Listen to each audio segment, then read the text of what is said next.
bombshell story when Gronkowski maneuvered to go play with Brady in Tampa Bay. With a full day to think about all the ramifications, do you think this was more about Rob Gronkowski wanting to play with Tom Brady, or was it as much or maybe even more about wanting to get away from Bill Belichick? Well, I'm sure there's both, Tony. I can't imagine a scenario. You and I have had opportunities in our lives to go and do something else, and there's no one factor. There's no one thing. One thing may push you over the top, but you're not just thinking along one storyline. And so I'm sure that once Brady lands, you think, ooh, I can go play for Brady. And if you're Gronk, you say, you know what? I gave this guy everything. I could try something different that feels different, that has a different tone. And so I'm sure that all those things factored in. Until we hear from Gronk personally, we're not going to know which was the more dominant theme in his decision-making. So these two guys, that's a Hall of Fame combination, Brady and Gronkowski. Brady, it seemed from the start, all the reports were, he's going to go somewhere. He ends up in Tampa Bay.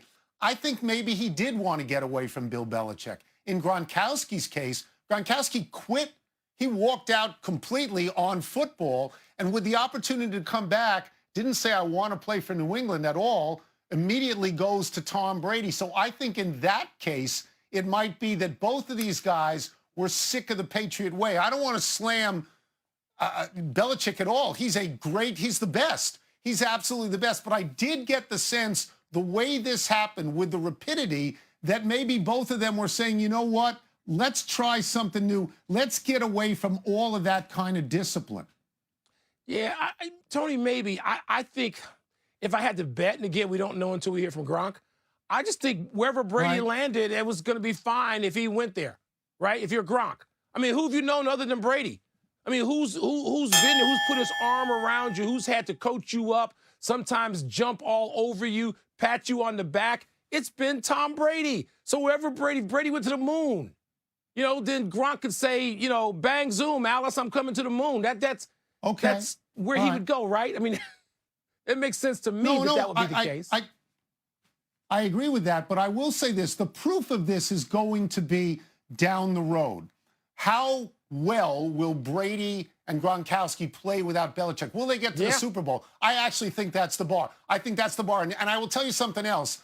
I am excited to watch them play. I hope they're on prime time 18 weeks, 22 weeks. And I really want to see them play New Orleans. I think those two games with New Orleans are going to be real good. So, you know what, Tony? I'm not that narrowly focused on this. I hope to see football. I hope to see football this fall with people in the stands. I do. I hope to see that. Whether it's Brady or whether it could be John Unitas. I'd like to see some sports and I'd like to see some football. Whether it's Brady and Gronk. If it's Brady and Gronk, I'll say God bless. But at this point, I can't focus in on those guys. But we're going to stay on the topic of football, of course. 49ers GM John Lynch tells Rich Eisen that the 49ers management team discussed the idea of signing Mr. Brady. Are you surprised they're admitting this publicly? And if you are Jimmy G, Tone, how do you feel about it?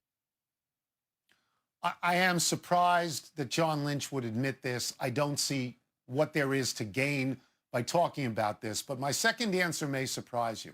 If I'm Jimmy Garoppolo, I am thrilled because these two guys, John Lynch and Kyle Shanahan, picked me over Tom Brady. Bill Belichick didn't do that, but the 49ers people did that. And not only that, but they kept me in the loop.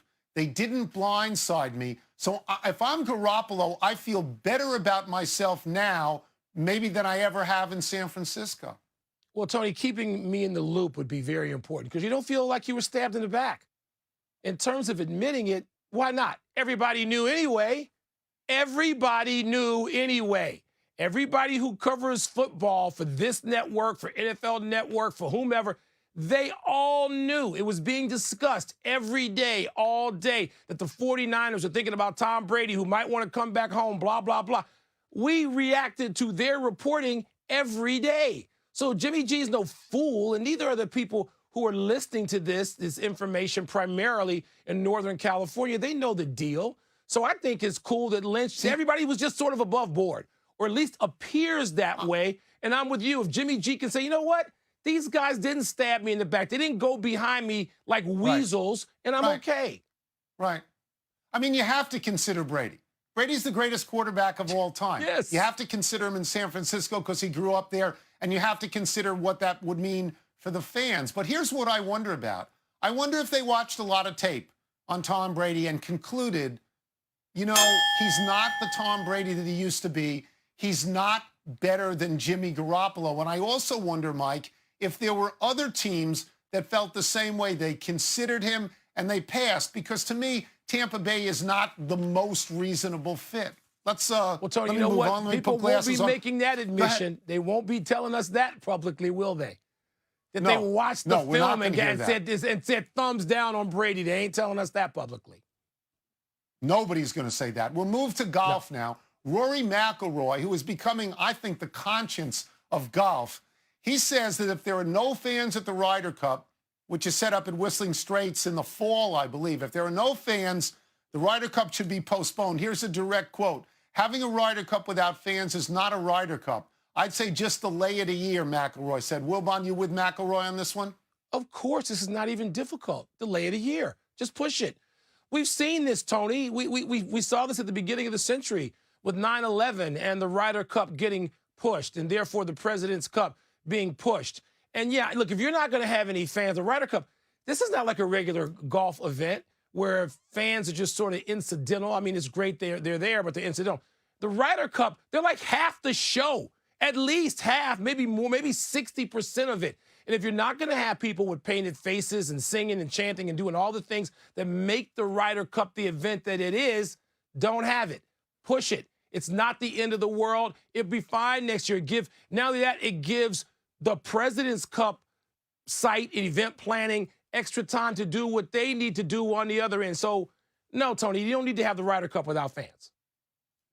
So if I wasn't paid by the word, I would shut up and agree with everything that you said, but I'm also paid by the word. If you ask me about the Ryder Cup, the first words that come to my head are War by the Shore, the one at Kiowa. Yeah.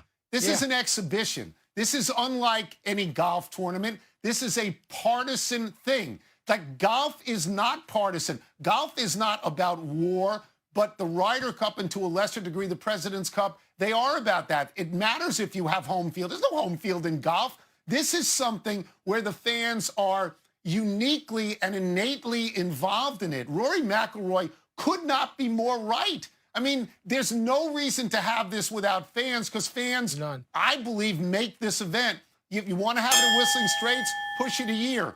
You know, the next one was scheduled for Italy, which has been hit so hard by the coronavirus. Have it in Italy the next time around. Push everything a little bit. I'm not saying this about majors, Mike. I would play majors without fans because they're majors. But I would not play this one. I wouldn't. No. Ryder Cup, President's Cup. No, don't do it.